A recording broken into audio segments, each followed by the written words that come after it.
శాంతి భద్రతల సమస్య దృష్ట్యా ముద్రగడ పాదయాత్రను అనుమతించబోమని డీజీపీ సాంబశివరావు స్పష్టం చేశారు. గత అనుభవాలను దృష్టిలో ఉంచుకుని ఈ నిర్ణయం తీసుకున్నట్లు వెల్లడించారు. ఏలూరు డీఐజీ పరిధిలోని పశ్చిమ గోదావరి, తూర్పు గోదావరి, కృష్ణా జిల్లాల ఎస్పీలు, ఇతర పోలీసు అధికారులతో సమీక్ష నిర్వహించారు. 3 జిల్లాల్లో శాంతి భద్రతల పరిస్థితిని తెలుసుకున్నారు.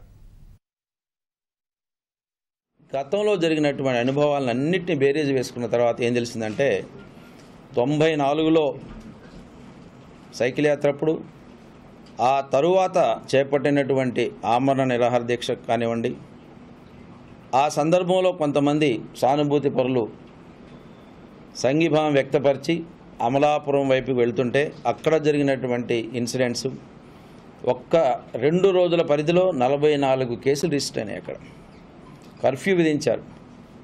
నిన్నగాక మొన్న తునిలో కూడా.